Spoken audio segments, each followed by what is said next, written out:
భాగస్తునవడానికి. మరొకటి పరిశుద్ధాత్మ కూడిక.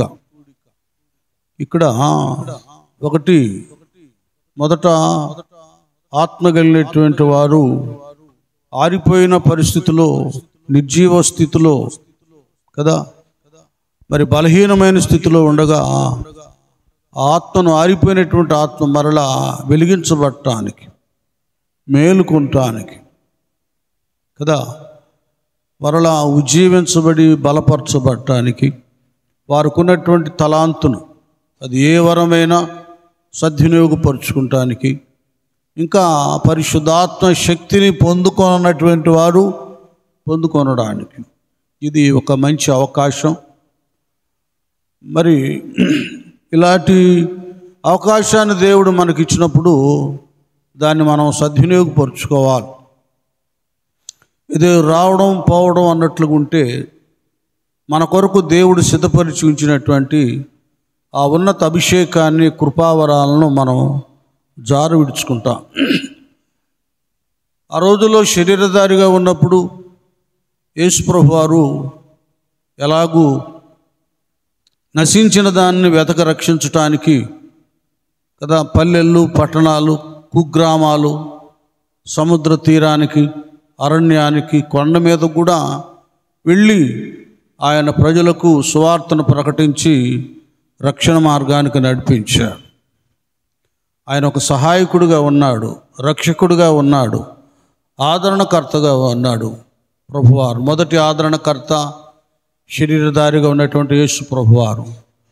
తర్వాత ఆయన తన శిష్య బృందానికి చెప్పాడు, నేను వెళ్ళిపోతున్నాను, మీతో, మీ మధ్య మీతో ఉండి మీకు అన్ని విధాలుగా సహాయాన్ని, ఆదరణను, మేలును కదా, మేలు కొలుపును నేను మీకు దయచేశాను. అయితే నిన్ను అలాగ మేము అనాథలుగా నేను విడిచిపెట్టను అని ఇక్కడ ఈ మాట చెప్తాడు. నాన్న, మనం చాలా పర్యాయాలు యోహాను సువార్తలో మనం చదువుకుంటాం కదా, అనేక పర్యాయాలు చదువుకుంటాం. యోహాను సువార్త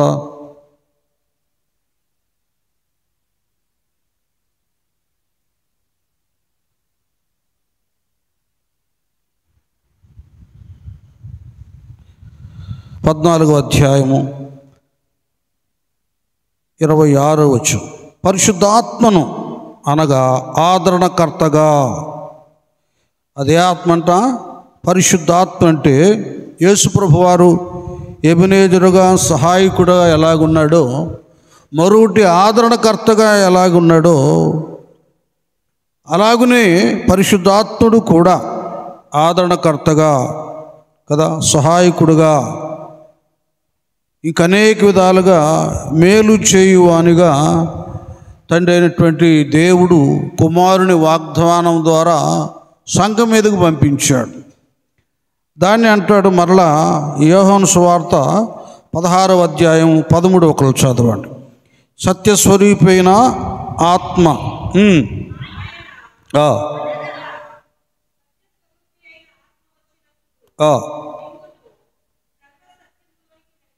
చూడండి,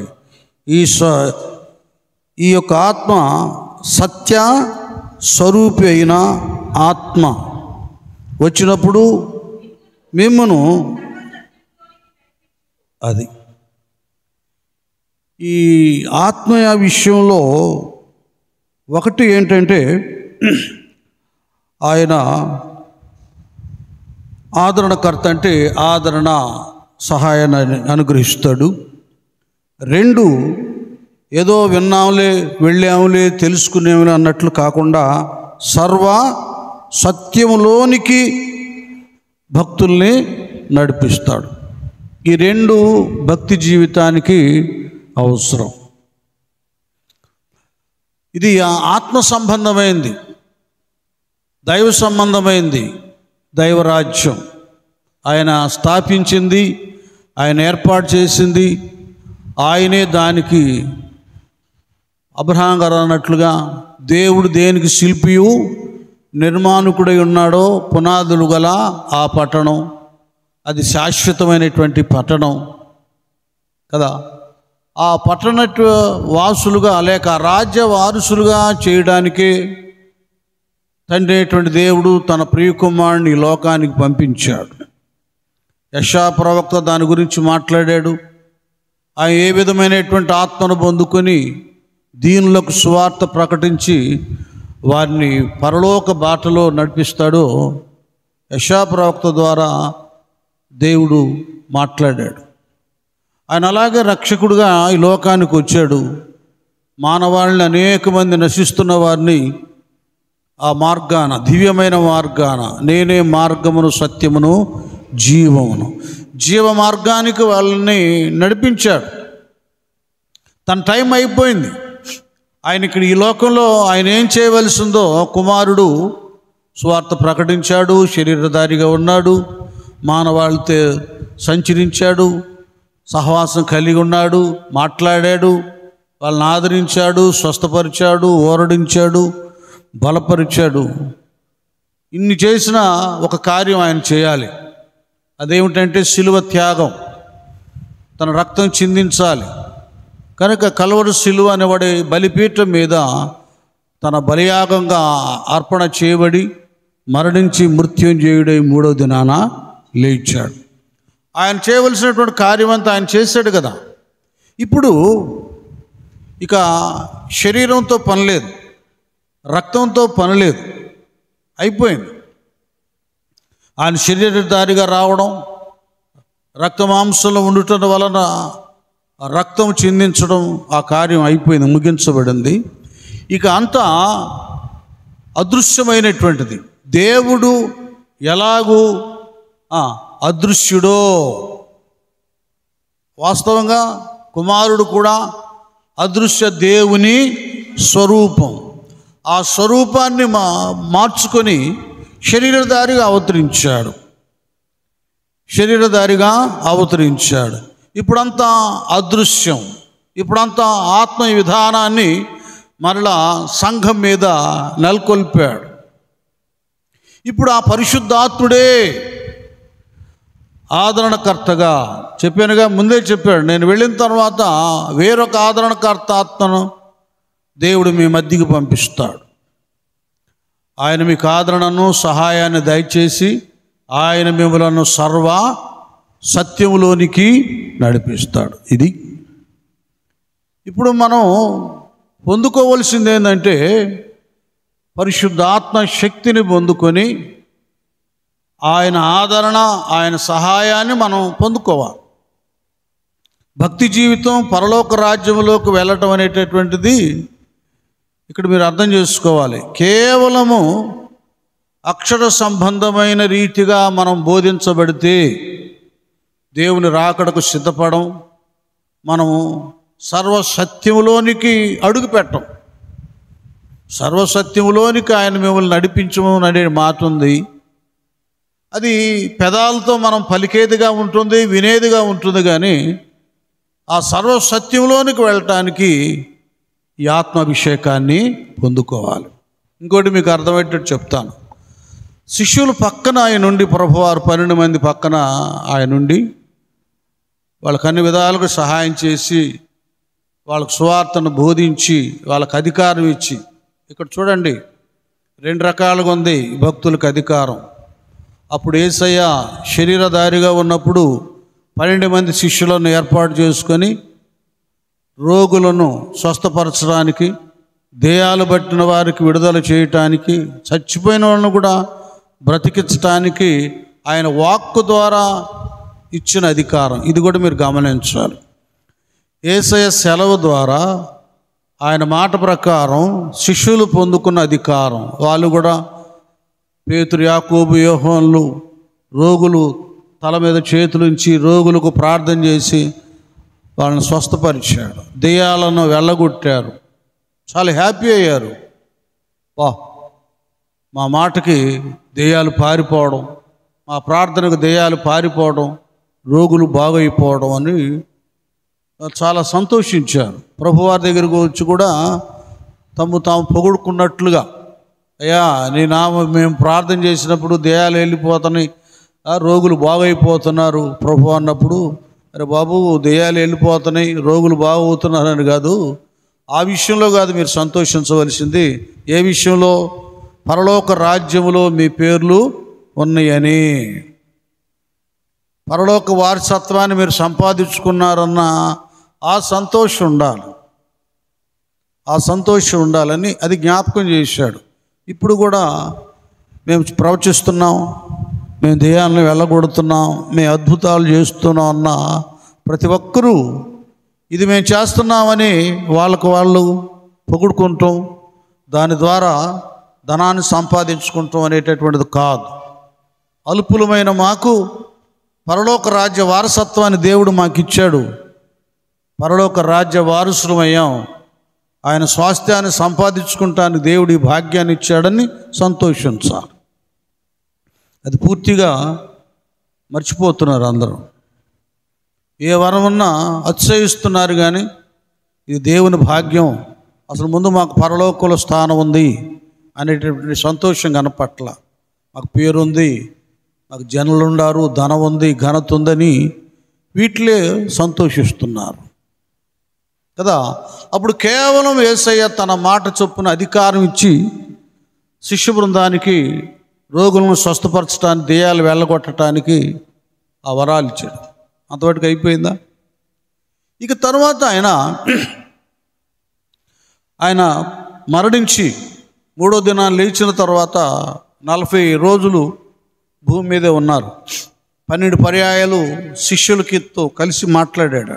ఆయన మాట్లాడినప్పుడు ఆయన చెప్పినటువంటి మాట ఏంటంటే, ఇప్పుడు నేను మీ మధ్య ఉన్నాను, మీకు అధికారం ఇచ్చాను, అది వేరు. ఇప్పుడు ఇంకో చిన్న విషయం కూడా నేను మీకు జ్ఞాపకం చేస్తున్నాను. అధికారం ఇచ్చినప్పుడు దాన్ని వినియోగించుకున్నటువంటి స్వస్థతలు, అద్భుతాలు చేసిన పేతురే, చెప్పండి మీరు, 3 సార్లు ఏం చేశాడు? అబద్ధం ఆడాడు. అది అబద్ధం ఆడాడు. మాట చేత మహిమ స్వరూపాన్ని పొందుకున్న ఆదామవలు అదే మాటను తృణీకరించి, అదే ఆజ్ఞను ఉల్లంఘించి, ఆజ్ఞ అతిక్రమమే చెప్పండి అది. పాపం వలన వచ్చి జీతం మరణం. ఆత్మీయ మరణాన్ని పొందుకొని ఏదైనా నుండి బయటికి గెంటు వేయబడ్డారు. చూడండి, ఇప్పుడు ఎంత ఉన్నతమైన అవకాశాన్ని, సహాయాన్ని, ఆదరణను దేవుడు మనకు కలుగు చేశాడో చూడండి.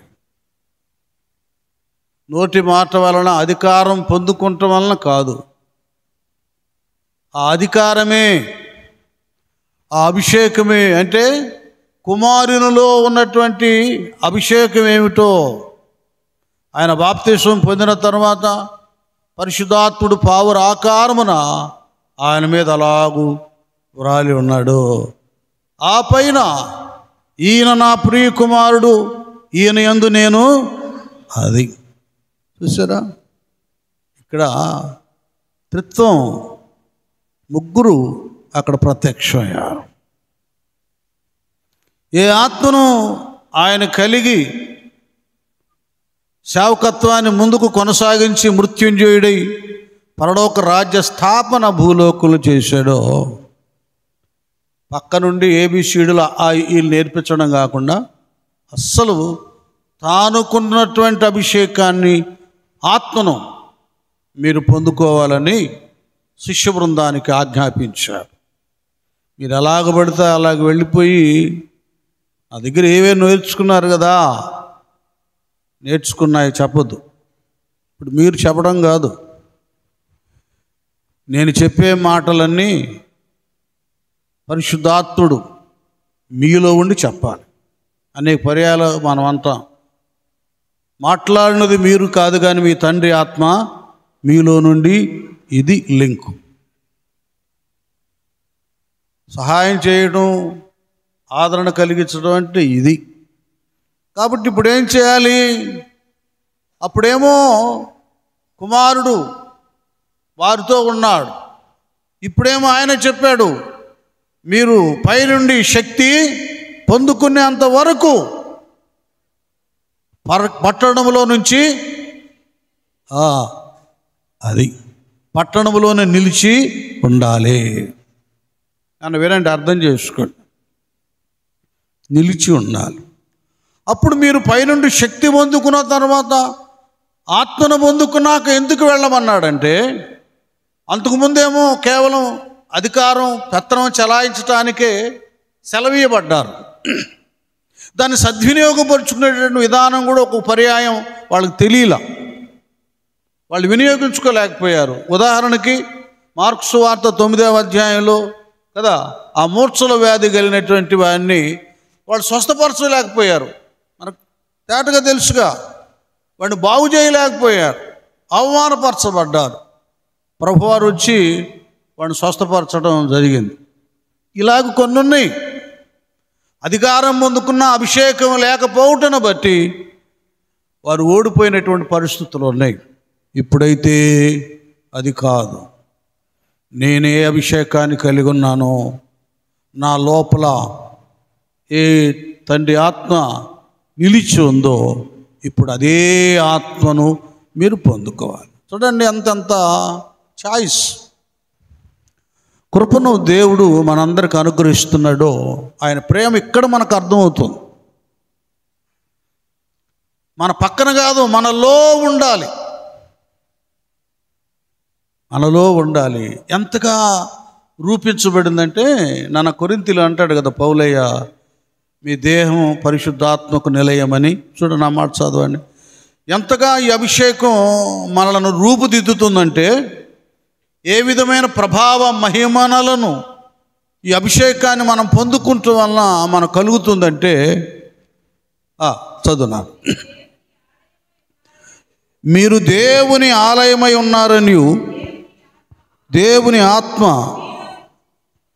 మీలో నివసించుచున్నాడని మీరెరుగరా. చూడండి ఈ మాట మనకు కావాలి నాన్న. ఏంటంట అది కాదు, అంతకుముందు దేవుని ఆత్మ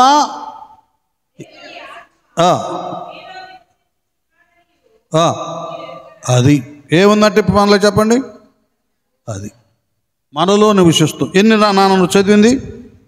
ఏ పత్రిక ఏంటది అమ్మా? 3:16.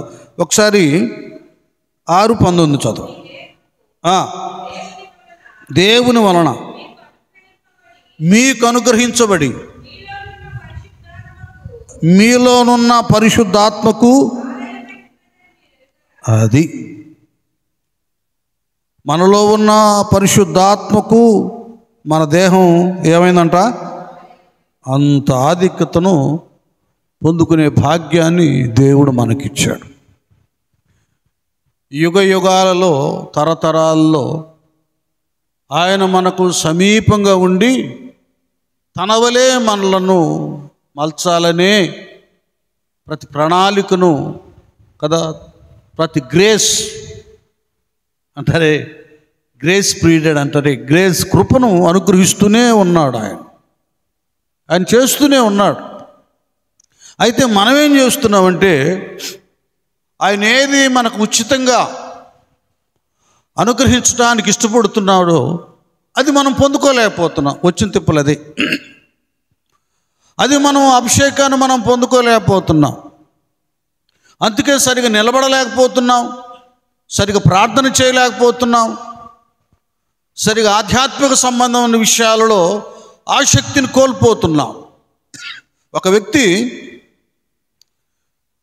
సంఘ నియమాన్ని తప్పుతున్నాడు, ఆరాధన తప్పుతున్నాడు, ఉపవాసాలకు దూరం అయిపోతున్నారు, విజ్ఞాపనకు దూరం అయిపోతున్నారు.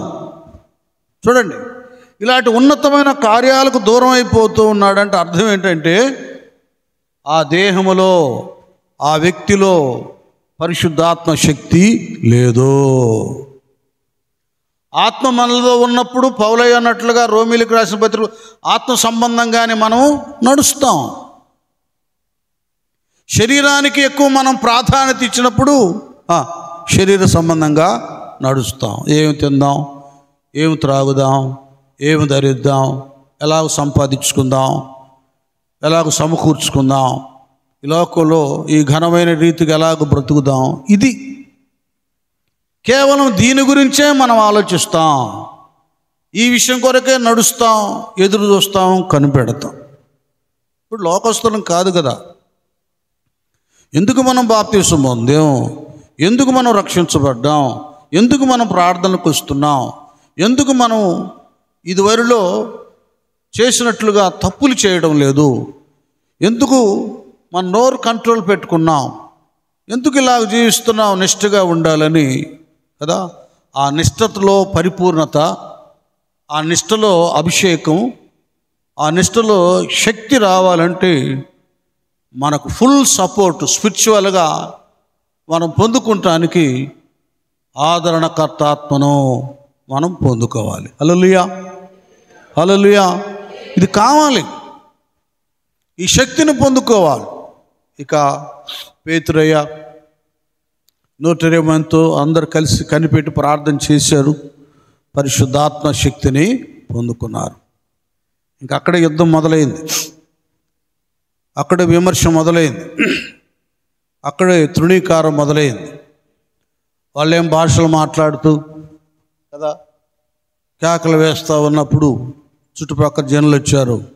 ఏంద్ర బాబు, క్రొత్త మద్యాన్ని సేవించారు, మత్తులయ్యారు, గంతులేస్తున్నారు, గొడవలు చేస్తున్నారు అన్నారు. చూడండి, ఆత్మాభిషేకం కలిగి ఉన్నప్పుడు ఇలాంటి నిందలు, విమర్శలు కలుగుతాయి. అన్యులు కాదు, ప్రార్థనలకు వచ్చేవాళ్ళే అంటారు. సంఘంలో చక్కగా ఆత్మను పొందుకొని ప్రవచనాలు వస్తూ ఉన్నాయి. ఆయన కూడా బాప్తిసం పొందాడు. పొందిన ఆయన ఏం చేస్తున్నాడు? ఏంది ఆ కేకలేంది? అది ఎప్పుడు ఏం లేవే, అదేందో ఏదేదో భాషలు మాట్లాడుతున్నారేంటి, ఏంటేంటో వాళ్ళ గురించి వీళ్ళ గురించి చెప్తున్నారేంటి అని అడుగుతున్నాడు. అంటే అర్థం ఏంటంటే ఆయన బాప్తీసం అయితే పొందాడు, కానీ ఆత్మను గురించిన బోధ దైవ సేవకులు సేవకురాలు చెబుతున్నప్పుడు సరైన విధంగా వినినవాడు కాడు. అది ఆత్మను గురించినటువంటి బోధను సరిగా విని అర్థం చేసుకున్న వాళ్ళు ఆత్మను నేను పొందుకోవాలి అంట. దావీదు గారు ఎలాగో కదా, యెహోవా ఉత్తముడని రుచి చూచి తెలుసుకోండి. కనుక పరిశుద్ధాత్మలో ఉన్న ఆ అధికారం, ఆ ప్రభావం మీరు రుచి చూచి, విశ్వాసులందరూ రుచి చూచి తెలుసుకోవాలి. అది ఇది గ్రహించాలి. ఆత్మను పొందుకొని భాషలు మాట్లాడుతుంటే అందరూ వచ్చి ఇక గొడవ చేస్తున్నారు. ఆయన లేఖనాలను పరిశీలన చేసినవాడు, యేసయ్య చెప్పినట్లుగా పేతురు గారు పరిశుద్ధాత్మను, ఆత్మశక్తిని పొందుకున్నవాడు గనుక వెంటనే వాక్యాధారమైన యోవేలు ప్రవక్త యొక్క ప్రవచనం జ్ఞాపకానికి వచ్చేసింది. అయ్యా, వీళ్ళేదో మాట్లాడుతున్నారు, చేస్తున్నారు అనేటటువంటిది ఆవేశాలతో, ఉద్రేకాలతో, డ్రమ్ము శబ్దాలకు వీళ్ళు అలా గంతులు వేయటం లేదు కదా. మరి అంత్యదినముల్లో ప్రజలందరి మీదకి నా ఆత్మను కుమ్మరిస్తానని అప్పుడే ప్రవక్తను యోవేలు ద్వారా దేవుడు మాట్లాడాడు. అందరూ అక్కడ యవనులు కానీ, నడుపురాయలు కానీ, వృద్ధులు కానీ, సేవకులు కానీ, సేవకురాళ్ళు కానీ వాళ్ళు ప్రవచిస్తారు, వీరు దర్శనాలు చూస్తారు, రకరకాల వరాలు వాళ్ళు పొందుకుంటారని ఆ రోజే అది చెప్పాడు ఆయన. మా ప్రభువారు, మా గురువు మాకు తెలియచేశాడు, మీరు అప్పుడే బయటకు వెళ్ళొద్దు, పట్టణంలోనే నిలిచి ఉండండి, ఆత్మను పొందుకున్న తర్వాత మీరు బయటకు వెళ్ళండి. బయటకు వెళ్ళండి. ఇది ఏ టీచర్ ట్రైనింగో కదా, కొన్ని ఉంటాయి కదా, ఆ ట్రైనింగ్లు అయిపోయిన తర్వాత మరి వాళ్ళకి ఆ పోస్ట్ వస్తే కదా, ఆ ఇంటర్వ్యూలో వాటన్నిటిలో వాళ్ళు సక్సెస్ అయితే వాళ్ళకి జాబ్ వస్తుంది, వెళ్ళిపోతారు వాళ్ళు. ఇదంతా ట్రైనింగ్ అంతా అయిపోయిన తర్వాత ఇక్కడ విషయం ఏంటంటే, సేవకులకి, విశ్వాసులకు, సంఘ పెద్దలకు, సువార్థికులకు ట్రైనింగ్ ఏంటంటే పరిశుద్ధాత్మ తర్ఫీద్. అంటే అక్కడ వాళ్ళైతే అన్నీ నేర్చుకొని బయటకు వెళ్ళాలి. ఇక్కడైతే ఏ ఆత్మ మనకు సహాయం, సత్యబోధను, జ్ఞానాన్ని అనుగ్రహిస్తుందో, సర్వసత్యంలోనికి నడిపిస్తుందో ఆ ఆత్మను మనం పొందుకుంటే చాలు. గట్టిగా చప్పడబడదాం. ఆత్మశక్తిని మనం పొందుకుంటే చాలు. ఎంత జ్ఞానం వచ్చిందంటే, నన్ను అపోస్తలుల కార్యం 7:6 స్టెఫెను అన్న మాట జ్ఞాపకం చేయండి. స్టెఫెను తాను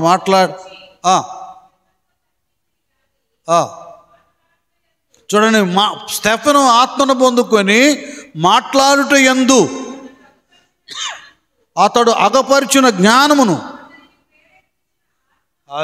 అతడు అగపరిచిన జ్ఞానం, అతనిని ప్రేరేపించిన ఆత్మను వారు ఎదిరింపలేకపోయారు. హల్లెలూయా చెప్దాం. హల్లెలూయా. అది సరే, ఇలాంటి మాటలు వచ్చేస్తున్నాయి ఆయనకి చురుగ్గా టకటకమని. పరిశుద్ధాత్మ జ్ఞానం, ఆత్మాభిషేకం, పరిశుద్ధాత్ముడే స్టెఫెన్లో ఉండి మాట్లాడుతున్నాడు. ఎవరు కూడా ఆయన ఎదిరించలేకపోయారు. ఆయన వేసే ప్రశ్నకు సమాధానం చెప్పలేకపోయారు. వాళ్ళ ప్రశ్నకు ఈయన చెప్పే సమాధానాలకు ఆశ్చర్యపోతున్నారు. ఇది నాన్న ప్రపంచంలో ఉన్నతమైన బోధకులు ఉన్నారు, క్రైస్తవ బోధకుల్లో. అది ఏ శాస్త్రం వాళ్ళ ముందుకు తీసుకొచ్చి పెట్టినా దానికి తగిన సమాధానం చెప్తారు, తగిన ప్రశ్న వేస్తారు, వాళ్ళు వేసే ప్రశ్నలకు సమాధానం చెప్తారు.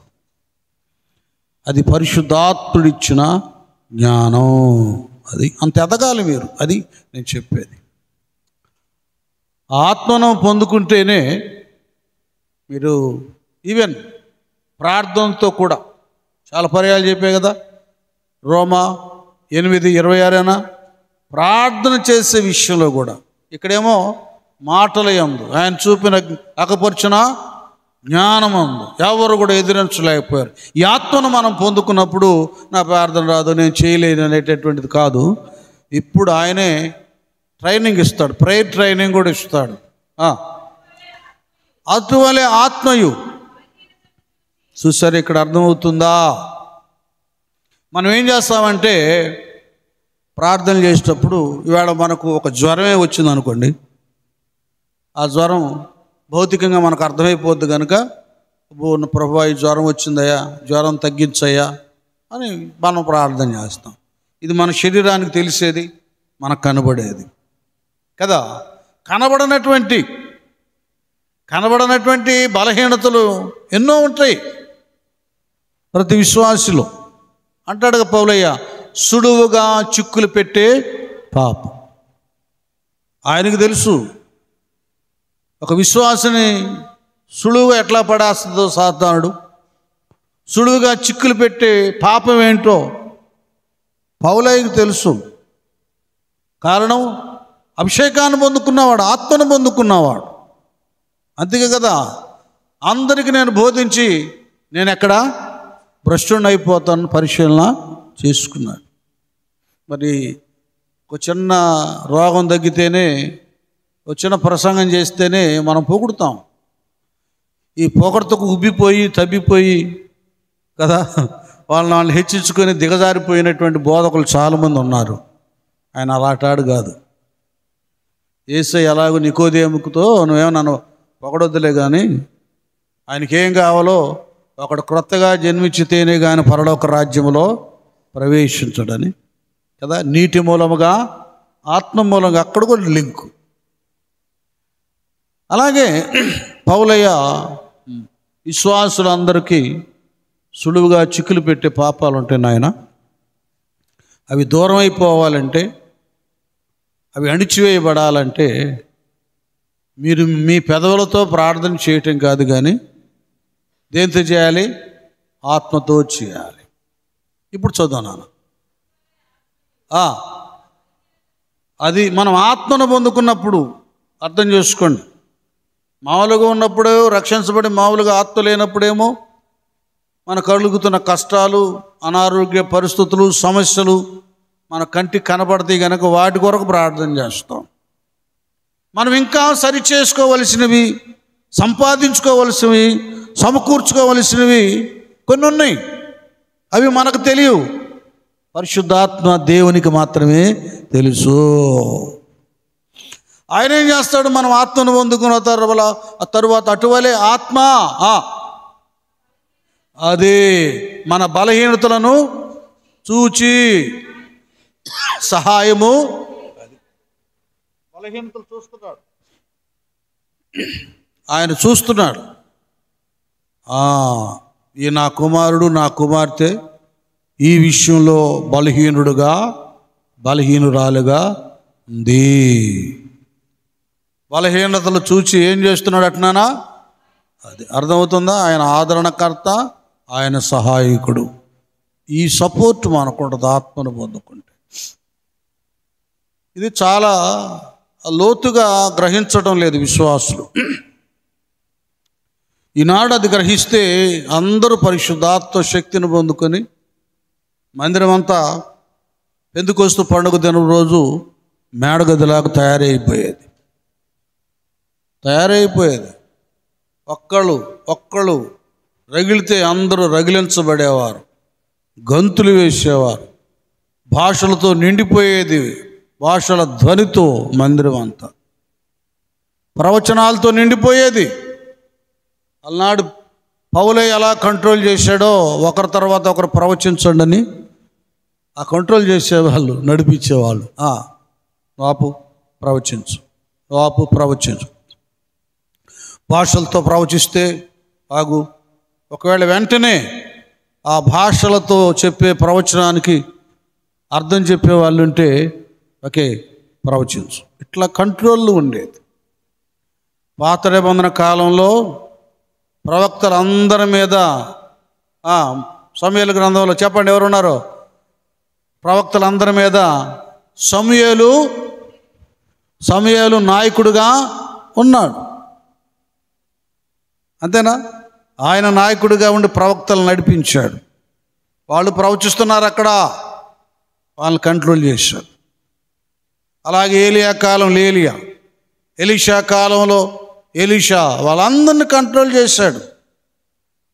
ఇక పౌలే దగ్గరికి వచ్చేలేకే కొరింథీ పత్రికలో భలే కంట్రోల్ చేస్తున్నాడు కదా బాబాయ్. అట్లా పడితే అట్లా చేస్తే అట్లా. ఇప్పుడు సంగీతంతో పాటలు ఉన్నాయి, ఫ్లూట్ వాయిస్తాడు, తర్వాత సితారా వాయిస్తాడు, తర్వాత వైలిన్ వాయిస్తాడు. వాయిద్యాలు ఉంటాయి కదా. అంటే ఒకదాని తర్వాత ఒకటి మనం వింటున్నాం కదా పాటలు. కొద్దిగా అట్లా ఒక గడియలో ఫ్లూట్ వినబడింది, తర్వాత సితారా వస్తుంది. అన్నీ ఒకేసారి తహరాడంటే గలిబిలి గందరగోళంగా ఉండి తబడా ఏదో, ప్యాడ్స్ ఏదో, గిటారా ఏదో, సితారా ఏదో, ఏది అర్థం కానే కాదు. ఏ టైంలో, ఏ గడిలో, ఏ సమయంలో, ఏ ఎడిటింగ్లో ఏది ప్లే చేయాలి, ఏది వినబడాలి, అది వినబడితేనే పాట ఇంపుగా, సొంపుగా, వినసొంపుగా ఉంటుంది. అలాగే వరాలు ఉన్నాయి మనకి. ఇన్స్ట్రుమెంట్ కూడా కాస్ట్లీ ఇన్స్ట్రుమెంటే, సితారా, వైలిన్, ఇవన్నీ వాయించే వాళ్ళు కూడా నైపుణ్యత కలిగిన వారు. టైం సెన్స్ ఒకటి ఉంది, దాన్ని బట్టి చేస్తే అది ఇంపుగా, సొంపుగా ఉంటుంది. మనకు ఆత్మ ఉంది, వరాలని ఏ టైంలో ఎలాగ ప్రవచించాలో, ఎప్పుడెప్పుడు ఎవరెవరు ప్రవచించాలో, ఎప్పుడు భాషలు మాట్లాడాలి. ఇక భాషలు మాట్లాడే విషయంలో మీకు తెలియదు కాదు. భాషలతో మాట్లాడేవాడు మీరే చెప్పండి, దేవునితో. మరి అలాంటప్పుడు నువ్వు వేకునే లేచి 4-5 గంటలకి నువ్వు మోకరించి చక్కగా ఆత్మతో భాషలతో ప్రార్థన చేసుకోవచ్చుగా, ఒంటరిగా దేవుడితో మాట్లాడుకోవచ్చుగా, భాషలతో విజ్ఞాపన చేయొచ్చుగా. ఎందుకు నోటికి ప్లాస్టర్ వేసుకున్నావు? నీ భాషలు ఏమైపోయినాయి? నీ భాషలతో ప్రార్థన ఏమైపోయింది? ఆత్మతో ఇలాగున లీనమైపోయి చేసే ఆత్మ పూర్ణులై చేసే ప్రార్థన ఏమైపోయింది? ఇవన్నీ ఒకసారి మనం పరిశీలన చేసుకోవాలి. మనం ఎంత వెనకబడ్డామో, ఎంత పోగొట్టుకున్నామో, ఎలాంటి శూన్యంలో ఉన్నామో మనం తెలుసుకోవాలి. ఈవెన్ ప్రార్థన కూడా ఇక నువ్వు పెదాలతో శారీరకంగా చేయవు. ఎలా చేస్తావు? ఆత్మ మన యొక్క ఏం గుర్తెరిగి బలహీనతను చూచి సహాయం చేయుచున్నాడు. ఏలయనగా ఈ మాట క్లారిటీ చదవాలి.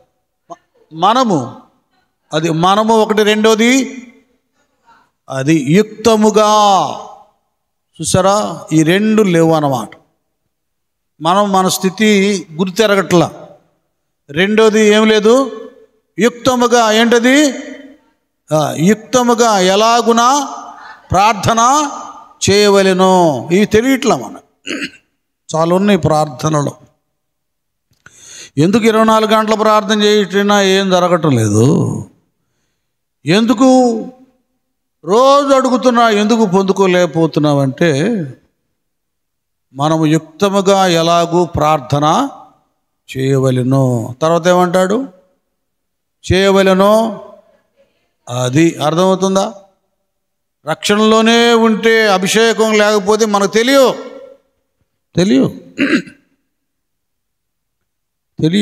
అవన్నీ తెలియాలంటే ఆత్మను పొందుకోవాలి. ఇప్పుడు అంటాడు, తెలియదు కానీ ఉచ్చరింప శక్యము కాని మూలుగలతో ఆత్మ అది తానే మన పక్షంగా విజ్ఞాపనము. గట్టిగా చప్పట్లు కొడదాం. అర్థమవుతుందా? మళ్ళీ నీ చేతే, నీ నోటి ద్వారా, నీ పెదవుల ద్వారే ఆ విజ్ఞాపన, ఆ స్తుతులు కదా, ఆ ఉచ్చారణ, ఈ ధ్యానం, ఇవన్నీ మన ద్వారానే చేయిస్తుంటాడు పరిశుద్ధాత్ముడు. మనుషులు మనమే కానీ మాటలు మనవి కావు. భక్తులు మనమే కానీ ప్రార్థన మనం చేసేది కాదు. ఇది ఇట్లా టర్న్ అయిపోవాలి. ఆచార క్రైస్తవులకి ఆత్మీయ క్రైస్తవులకు తేడా ఇదే. వాళ్ళు అదే యేసునామాన్ని ధ్యానం చేస్తారు, ఆ నామంలోనే ప్రార్థన చేస్తారు. రక్షణ పొందుకున్న మనం కూడా చేస్తాం, కానీ మనకు కూడా పరిశుద్ధాత్మ అభిషేకం లేకపోతే భౌతికంగా చేస్తాం కానీ ఆత్మీయంగా ప్రార్థన చేయలేము. కొద్దిగా ఆలోచించండి మీరు. మళ్ళీ ఇంటికి వెళ్ళి కూడా నేను అసలు ఆత్మతో చేస్తున్నానా ప్రార్థన, లేకపోతే భౌతికంగా మామూలుగా చేస్తున్నాను అనేటటువంటిది కావాలి. ఇదే నేను ఎందుకు చెప్తున్నానంటే, మీరు సంవత్సరాలు గడిచిపోతుంది. 5 సంవత్సరాలు, 10 సంవత్సరాలు, 15 సంవత్సరాలు, 20 సంవత్సరాలు అవుతుంది రక్షణ పొందుకొని. అభిషేకాన్ని మనం పొందుకోలేకపోతున్నాం. ఆత్మతో ప్రార్థన చేయలేకపోతున్నాం. ఆత్మ దేవుని సహాయాన్ని కోరడం లేదు. సాధ్యమైతే ఆత్మ పొందుకున్న వాళ్ళు సహాయాన్ని కోరుతున్నాం.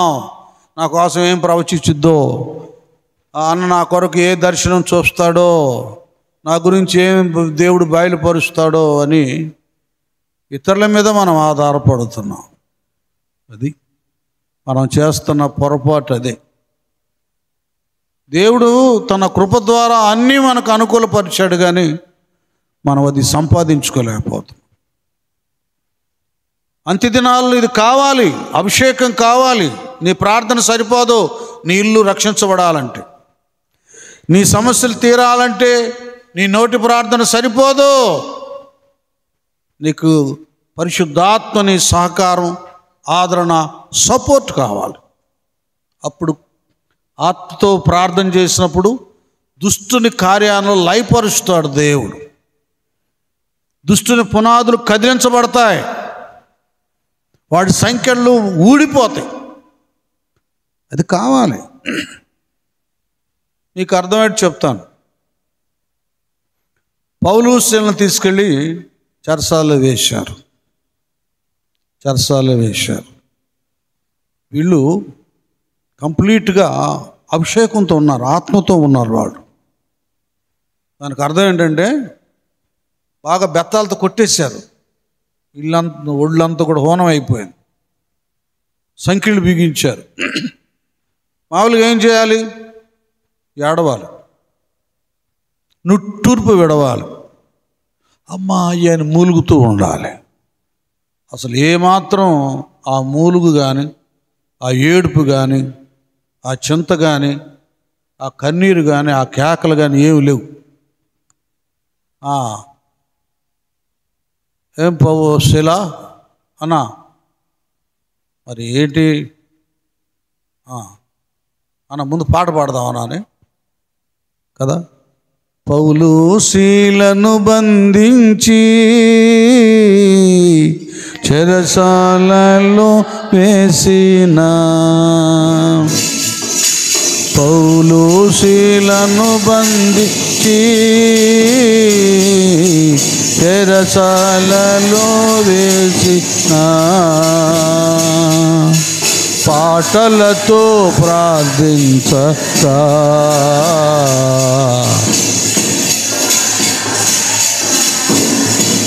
ఆమేన్.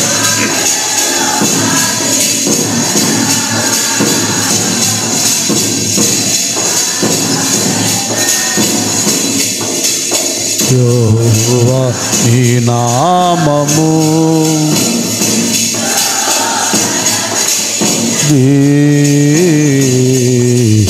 ఎంతో బలమైనది, ఎంతో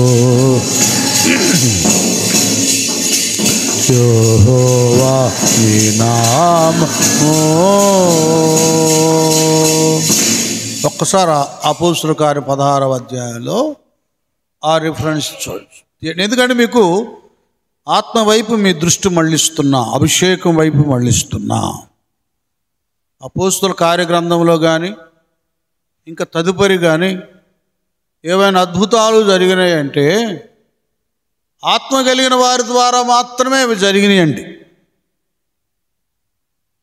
కదా. ఫిలిప్పు సమరయ పట్టణానికి వెళ్ళినా ఆయన ఆత్మ కలిగిన వాడు. స్టెఫను మాట్లాడినా ఆ జ్ఞానం ఆత్మ ద్వారా సంపాదించుకున్నాడు. అలాగే నువ్వు నేను అందరం ఆత్మను పొందుకోవాలి. అభిషేకం మనకు కావాలి. అప్పుడు మనం వ్యర్థులుగా ఉండం. ఇంకెక్కడ ఎంత అద్భుతమో చూడండి. అంత భయంకరంగా కొట్టేస్తే ఒళ్ళంతా హోనం అయిపోయింది. అర్ధరాత్రి వేళంటే ఎంత పోటు, ఎంత తీపి, ఎంతగా ఆ నొప్పులు మంట కలిగి ఉంటారో చూడండి శరీరానికి. అయినా కూడా దాన్ని పట్టించుకోలేదు. అలాగే మన ఆత్మను కలిగి ఉన్నప్పుడు మన కంటికి కనబడే శ్రమలు, నిందలు, అవమానాలు పట్టించుకోం. దీని వెనక ఏదో దేవుడు అద్భుతమైన కార్యం చేస్తాడని ఒక నిరీక్షణను మనలో ఉన్న పరిశుద్ధాత్మ దేవుడు మనకు ఆ నిభ్రతను, ధైర్యాన్ని, స్థిరత్వాన్ని కలుగా చేస్తాడనమాట. అభిషేకంలో ఉన్నటువంటి ఆ తీవ్రత, ప్రభావం అలాంటి. చదువునాను. అయితే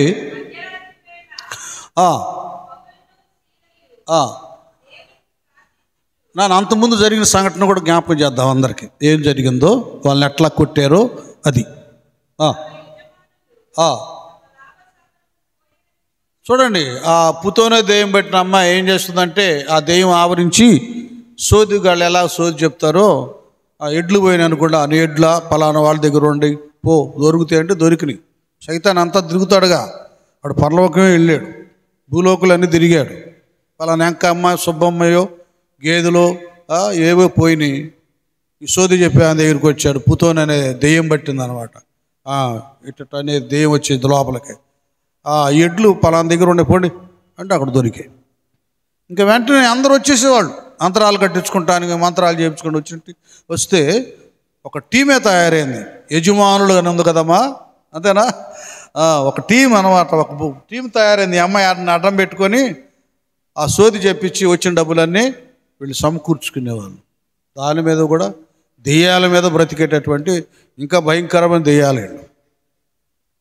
అలా జరుగుతుంది. అక్కడ జరుగుతున్నప్పుడు వీళ్ళు వెళ్ళారు.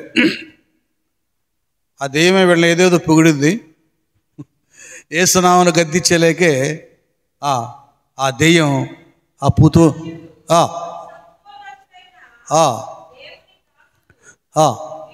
వీరు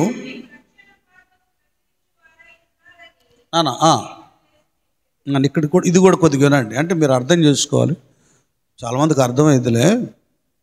ఒకవేళ మీరు అనుకోవచ్చు సోది చెప్పించుకున్నప్పుడు పనులు జరిగినాయి.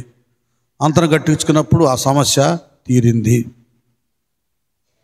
లేకపోతే దెయ్యం పట్టిన వాళ్ళు కూడా అక్కడికి వెళ్తే దెయ్యాలు పోయినాయి. ఇవన్నీ మీరు అనుకోవచ్చు. ఇది కూడా దేవుడే, ఇది కూడా శక్తి అని మీరు అనుకోవచ్చు. అది దేవుడు కాదు, దైవ ప్రభావం శక్తి కాదు. సైతానికి కూడా అన్నీ తెలుసు. సైతాను కూడా చిన్న చితక రోగాల్ని తగ్గిస్తుంది. పెద్ద సైతాన్ని చిన్న సైతాన్ని పారదొలుగుతుంది. అంటే మీకు తెలుసు, అయినా జ్ఞాపకం చేస్తున్నా.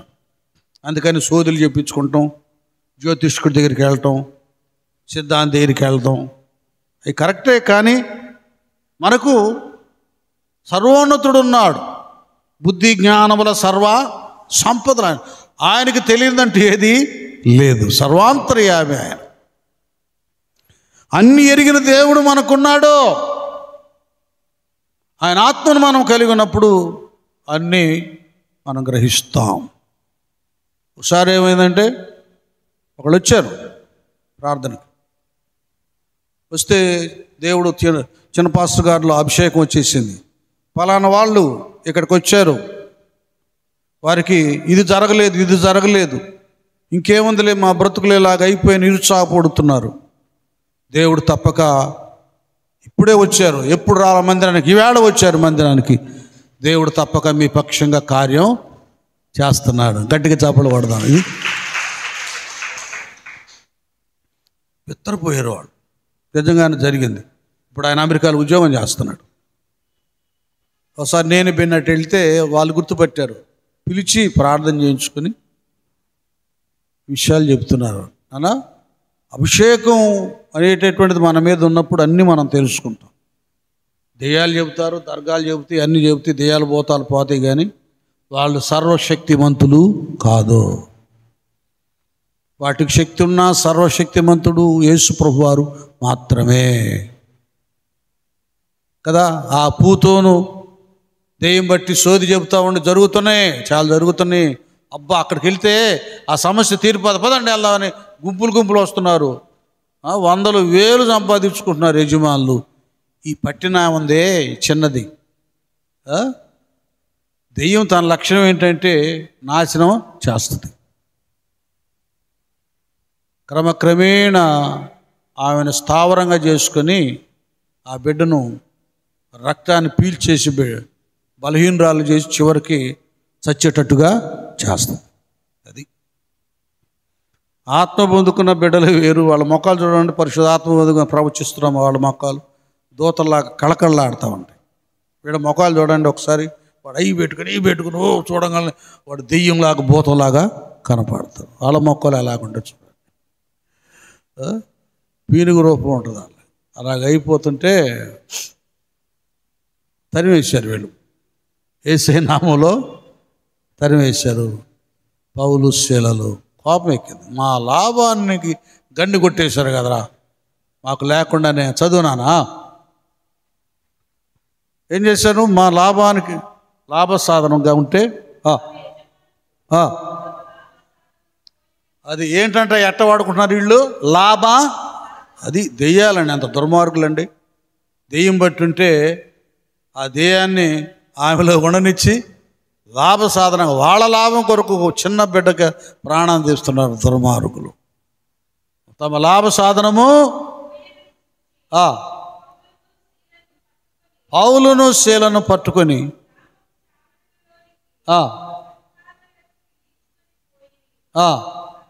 అంతటా చూడండి ఎక్కడెక్కడ తీసుకెళ్ళారు.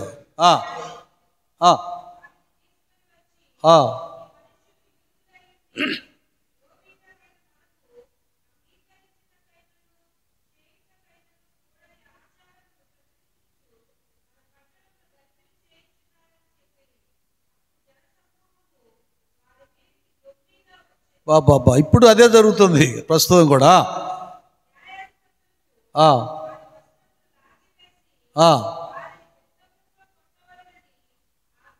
చూసారా, వస్త్రాలు లాగేసి దేంతో కొట్టాలి, బెత్తములతో. నెక్స్ట్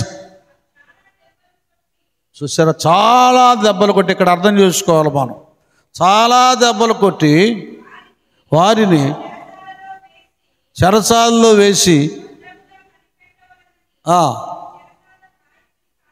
అది చూసారా, సరే చూసుకోండి, వీళ్ళని పారిపోతారేమో, బెత్తాలతో కొట్టి వినండి నాన్న, అర్థం చేసుకోండి.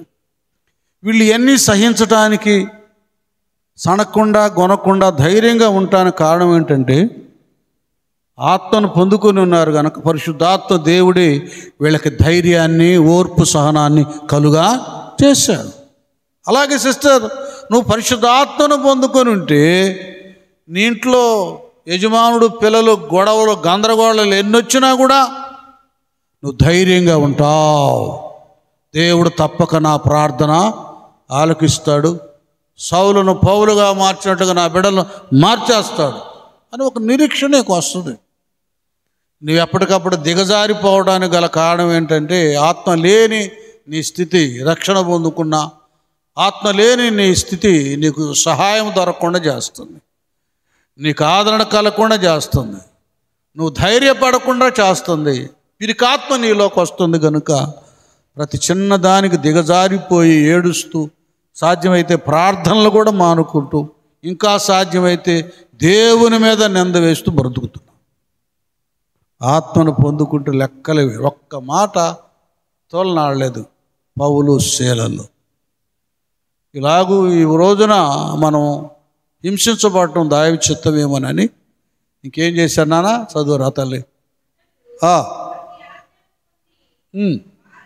వారిని లోపల చెరసాల్లోనికి త్రోసి కాళ్లకు బొంద వేసి బిగించి. ఇప్పుడు చూడు ఎలా ఉంది. అయితే మధ్యరాత్రి వేళ పౌలును శీలయు ఒకటి దేవునికి ప్రార్థించుచు, అది హల్లెలూయా, ప్రార్థన చేసుకుంటున్నారు. ఏం చేస్తున్నారు?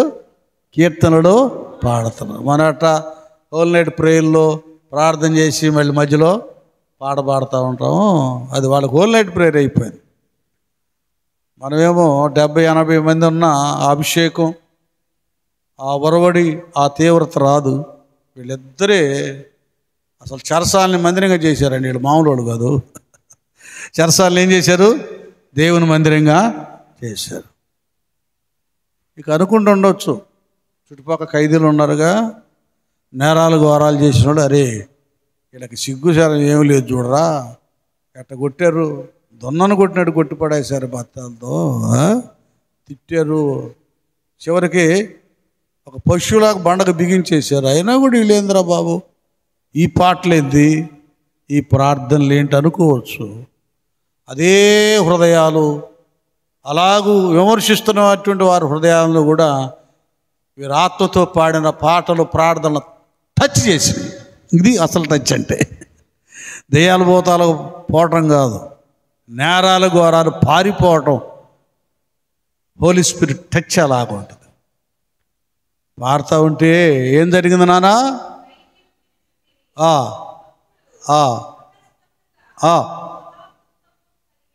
ఇది ఆత్మకార్యం అన్నమాట. మహాభూకంపం కలిగను.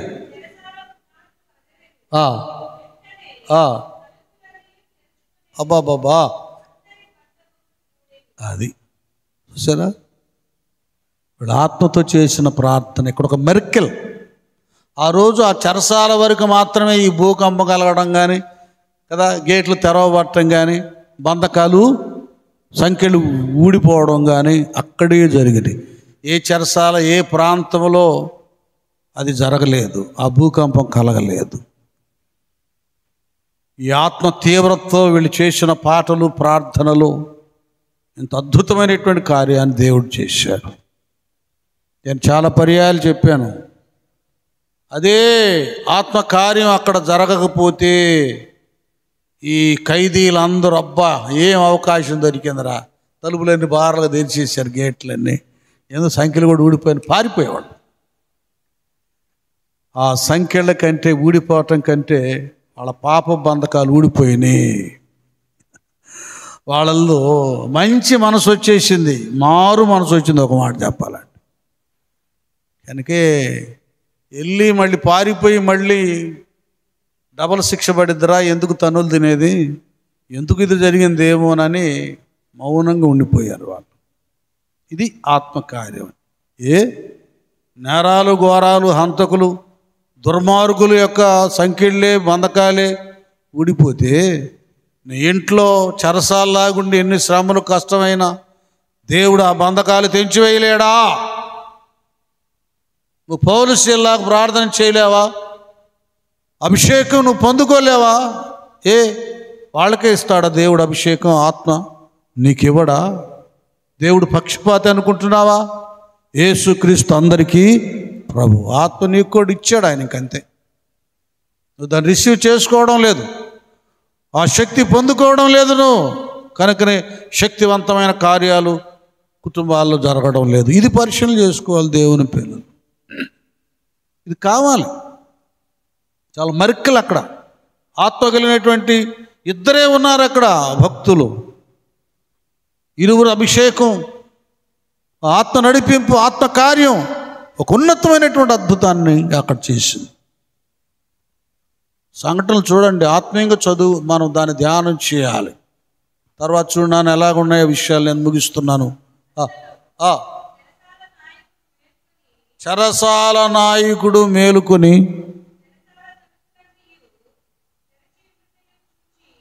చూడండి ఎలాగ మారిపోయిందో. చెరసాల తలుపులన్నీ తెరచిండుట చూచి ఖైదీలు పారిపోయిరనుకొని కత్తి దూసి అయిపోయింది.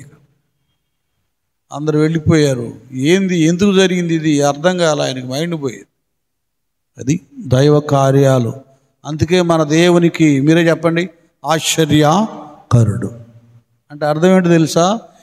నా జీవితాలలో ఆశ్చర్యమైన కార్యాలు చేస్తాడు అని అర్థం. అది ఎన్నో ఉన్నాయి ప్రవచనాలు, వాటిని ఒకటి మనం నమ్మటం లేదు, ఒకటి సరిగ్గా దాన్ని ధ్యానం చేయడం లేదు, గ్రహించడం లేదు, నమ్మటం లేదు, అనుభవించడం లేదు. ఎందుకు ఆయనకి టైటిల్ పెట్టుకున్నాడు ఏంది?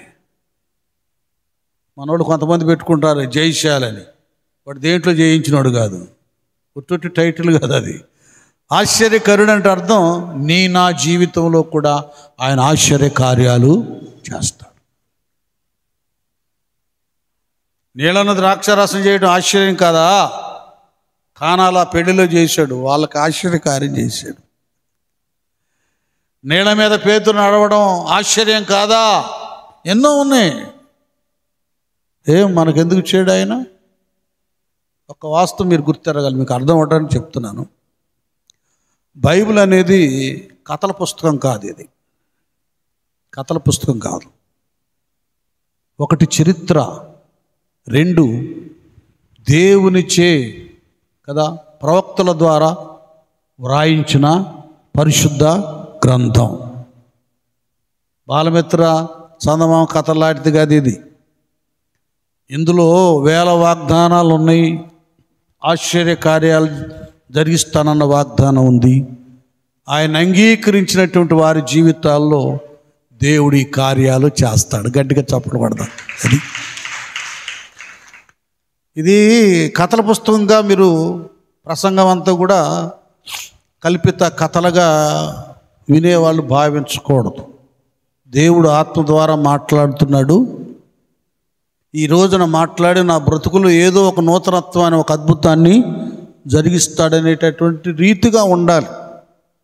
ఈయన బాగా చెప్పాడు, ఆయన బాగా చెప్పలేదు, అబ్బో అక్కడ చాలామంది జనం ఉండారే, అంతమంది వస్తున్నారే, ఏముందో అని వెళ్ళటం కాదు. బుద్ధి లేని వాళ్ళు చాలామంది ఎక్కువ జనాన్ని, ధనాన్ని చూస్తారు.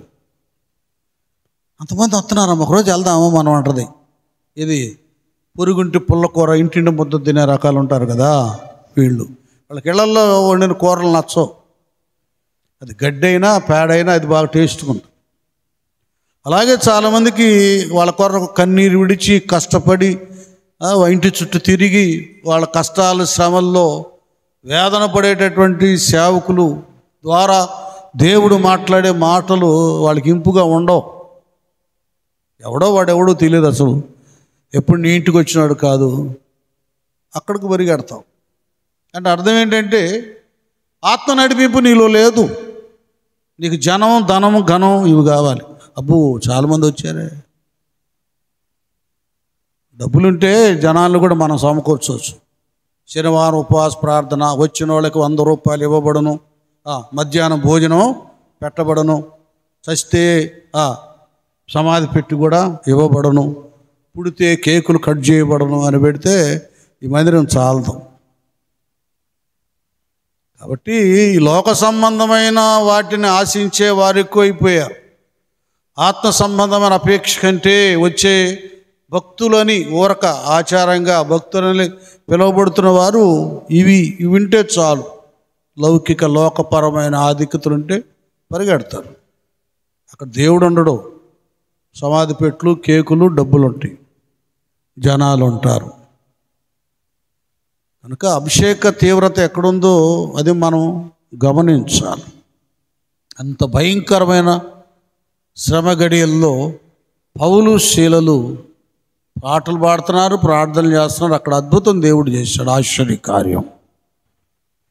ఇక ఎవరైతే చెరసాలలో పెట్టి ద్వేషించి కొట్టి బండకు బిగించాడో, సంఖ్యలేసాడో, ఆ చెరసాల నాయకుడే కత్తిని తీసి ఇక పొడుచుకొని చావబోతున్నాడు. అభిషేకం మన ఆత్మ పొందుకుంటే ఇంటిలో కానీ ఇంటి బయట కానీ ఎన్ని అద్భుతాలు జరుగుతాయో మీకు జ్ఞాపకం చేస్తున్నా.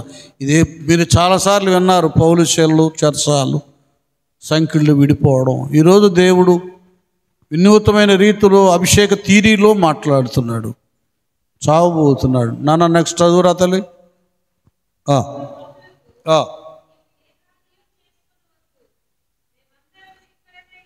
చూసారా, వీళ్ళేమో కొట్టి హాని చేశారు. ఆత్మ కలిగినటువంటి పౌలయ్య, నీవు ఏ హాని అర్థమవుతుందా? అపకారం చేసేవానికి కూడా ఉపకారం చేయించేది అభిషేకం. అదైనా మనం మానవ స్వభావంతో ఉంటే వీడికి ఎట్టే కావాలి, ఇది చావాలి అనుకుంటాం. భక్తులమైన కోపం వచ్చినప్పుడు అదే కొట్టేది. అదే ఆత్మ కలిగి ఉన్నాడు కనుక స్టెఫన్ ఎలాగో ప్రభువా వీడిని క్షమించమన్నాడు, పౌలయ్య కూడా ఇక్కడ అయ్యా నువ్వు ఏ హాని చేసుకునవద్దు, ఎందుకంటే నువ్వు తలంచినట్టుగా ఇక్కడ లేదు. ఏమంటాడు ఇక్కడ?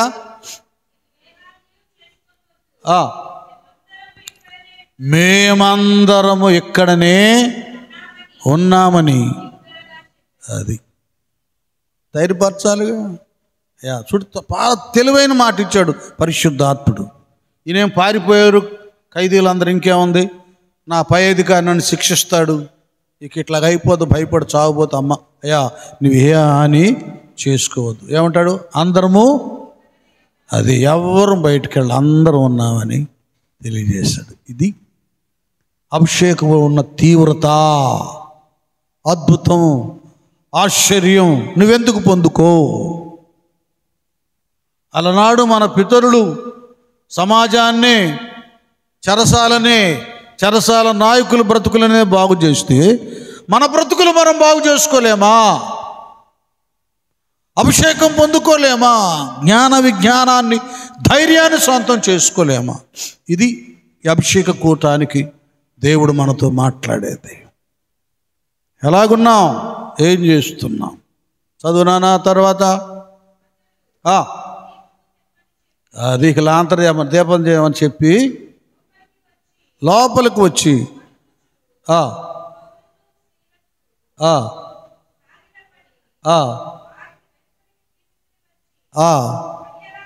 అయ్యలారా, చూసారు ఎక్కడ దాకా వచ్చింది, ఎక్కడి నుంచి ఎక్కడ దాకా వచ్చింది చూడండి.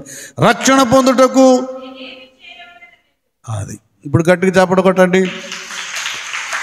మీకు అర్థమేంటి చెప్తాను. తన్నినోళ్ళు, కొట్టినోళ్ళు, చెరసాల్లో వేసిన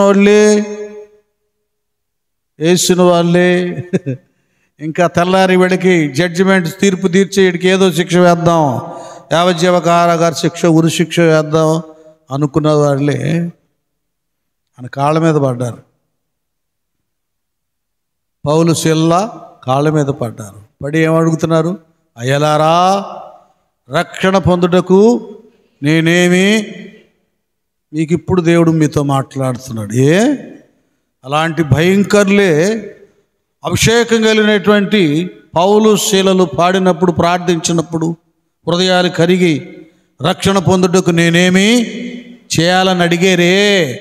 అయ్యో వాడు నా మాట ఎంటలా, డబ్బులని ఖర్చు పెట్టేస్తున్నాడు, గొడవ చేస్తున్నాడు, అది కావాలంటున్నాడు, ఇది కావాలంటున్నాడు అన్న నీ కొడుకు మారడా?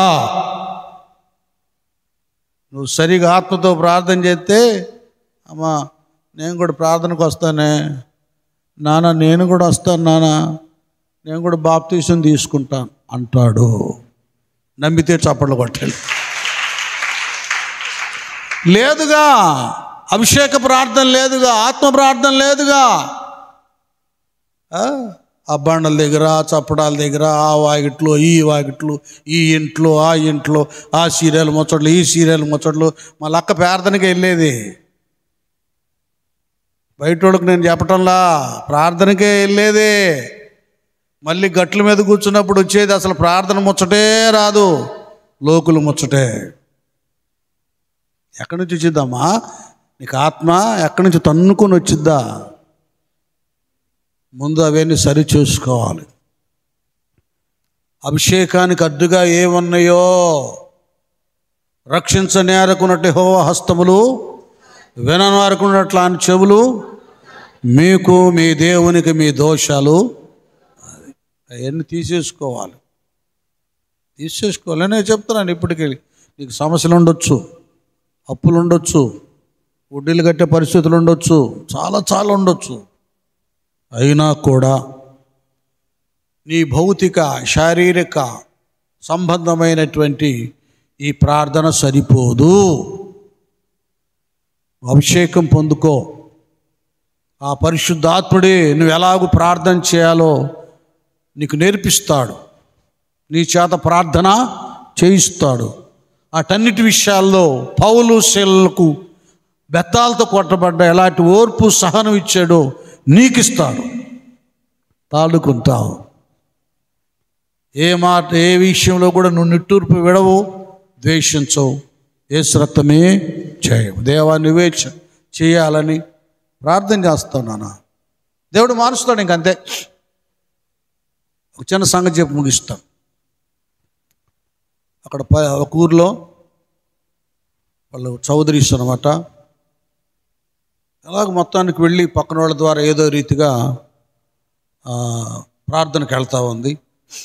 పాస్టర్ గారు సహోదరులు చెప్పారు, త్రాగుబోతాను ఆవిడ భర్త, భయంకరం త్రాగుబోతు. ఇక ఇల్లమ్మ ప్రార్థన చేస్తే దేవుడు తప్పక మారుస్తాడు. చాలామందిని మార్చాడు దేవుడు, అంతకులను మార్చేస్తాడు. నీకు ఆమె చిన్న ప్రార్థనకు వెళ్ళటం, ప్రార్థన చేసుకుంటాం మొదలుపెట్టింది. ఇదేంది కొత్త ఎత్తేసింది, ఏందో మోకడెత్తుంది, ఏందో చేస్తుందని, అయ్యా ప్రభువా నువ్వే నా భర్తను, కుటుంబాన్ని మార్చాలని ప్రార్థన చేస్తుంటే చక్కగా వెళ్ళి తల మీద పెట్టాడు కాలు. తల మీద కాలు పెట్టి చెయ్యి అన్నాడు. అయినా కూడా ఓర్పు సహనంగా చేస్తాను. తర్వాత బాప్తిసం కూడా తీసేసుకుంది. పక్కోళ్ళు చెప్పారు, ఏంద్రా నీ భార్య వాళ్ళలో క్రిస్తాన్ వాళ్ళలో కలిసిపోయింది, ఆ కులాల వాళ్ళతో, అదేదో బాప్తిసం అంట తీసేసుకున్నాను. అవునా, రాని దాని పని చెప్తానని బాగా తాగేసి మళ్ళీ కొట్టడం మొదలుపెట్టాడు. ఏందో తీసుకున్నావంట, అదేందో బాప్తిసం అయ్యా తీసుకున్నావంట, ఇంకోసారి తీసుకుంటావా, ఇంకోసారి తీసుకుంటా కొడతాను. అయ్యా ఇంకెప్పుడు తీసుకున్నాయ్యా, ఏమంది, ఎన్నిసార్లు తీసుకున్నా బాప్తిసం? చూడండి ఎంత తెలివైందో. ఈ అక్కలు ఉప్పులో పప్పులో దోచుకొని ఏదో జిమ్మిక్కులు చేస్తారు భర్తల్ని. వాటిలో అది కాదు అసలు జ్ఞానం. ఇది కావాలి రక్షణకు. ఎందుకంటే ఒక ఊర్లో వెళ్తే, అయ్యా నీకేం తెలుసు, అప్పుడే ఎందుకు బాప్తిసం అన్నాడండి మా భర్త అంటుంది. అమ్మా భర్తకేనో బాప్తిసానికి సంబంధం ఏం చెప్పమ్మా, చెప్పు. దేవుడు భర్త ఒకటా? ఇది దైవ కార్యం. ఇది నమ్మి బాప్తిసం పొందినవాడు పరలోకం వెళ్తానకమ్మది. అంతేగాని దీనికోసం లోన్లు రావు, దోకరాలు రావు, ఏమి రావు తల్లి. ఇది పరలోకం వచ్చింది, నీ భర్త కాదు. ముందు నువ్వు నిర్ణయించుకోను. చూడు అంత తెలివిగా అందామే. ఇంకోసారి నేను బాప్తిసం తీసుకొనయ్యాను. అదే అలాగ రక్షణ పొందుకొని ఆత్మ కలిగి ప్రార్థన చేస్తుందండి. వాళ్ళ భర్త నిజంగా అద్భుతం, చాలా వందల చరిత్ర చెప్పలేము, టైం లేదు. ఆయన కూడా మారిపోయాడు. మారిపోయిన తర్వాత ఇక వాళ్ళ చౌదరీస్ కదా వచ్చేసారు. రేయ్, అదేదో ఆడ మనిషి వస్తుంది పోతుంది అనుకుంటే నువ్వు కూడా ఏంద్రాం కులంలో నుంచి తప్పిపోయావు, మేము వేలేస్తున్నారా? వారు నువ్వు వేలేసేది ఏంద్రా బాబు, నేనే మిమ్మల్ని వేలేస్తాను. ఎందుకు చెప్పమంటారా? నేను తాగి బురదలో వాటిలో ఈటి పడిపోయి బట్టలను ఊడిపోయి ఉంటే మీరు ఎగతాళి చేశారు, కానీ ఎవరైనా నన్ను మార్చారా? అన్నం తినడానికి డబ్బులు లేకపోతే, బియ్యానికి డబ్బులు లేకపోతే ₹1 ఇలా మీరు బారుకి వెళ్ళంగానే, ముందు కొట్టుకు వెళ్ళంగానే, కళ్ళు దుకాణానికి వెళ్ళంగానే అందరు మీరు నన్ను తాగిచ్చారు, తాగిచ్చి చెడగొట్టారా? యేసయ్య తాగుడు మానిపించాడు రా, గట్టిగా చెప్పలేదు. ఆడ ప్రార్థన మానిపించింది రా. ఇప్పుడు నేను హాయిగా బాప్తీసం తీసుకొని యేసయ్య బిడ్డను అయిపోయా, నేనే మిమ్మల్ని వెళ్ళేసాను, మీరు కూడా మారండి పోండి అన్నాడు. అది కొద్దిగా ఈ లోతుల్లోకి రండి అమ్మా, రండి. పై భక్తి, పూత భక్తి కాదు, లోతులోకి వెళ్ళిపోండి. ఆ లోతైన స్థితి, అభిషేకాన్ని నువ్వు పొందుకుంటే, ఆత్మను పొందుకుంటే దేవుడైనా నీకు నేర్పిస్తాడు. కళ్ళు తెరవబడతాయి, సరిగా ఉంటా. ఈ బంధకాలు ఆత్మతో ప్రార్థన చేస్తే విడిపించిన దేవుడు, చెరసాల నాయకుడికే ఆ ఇంటి వాళ్ళు ఏమయ్యారు? అర్ధరాత్రి వెళ్ళిపోయి బాప్తిసాలు పొందేశారు, అందరూ రక్షించబడ్డారు. ఆత్మీయుల ప్రార్థన ఆ కుటుంబానికి రక్షణ కలుగు చేసింది. అలాగే ఆత్మ కలిగి ఉండు. ఆత్మ దేవుడే నీకు సహాయం చేస్తాడు, ఓర్పు సహనాన్ని ఇస్తాడు, ధైర్యాన్ని ఇస్తాడు, ఆదరణ కలిగిస్తాడు, అద్భుతం చేస్తాడు. తల వంచండి, ప్రార్థన చేసుకుందాం. హృదయాలు తెరవండి, ఒకసారి నోరు తెరిచి ప్రార్థన చేయండి. అందరూ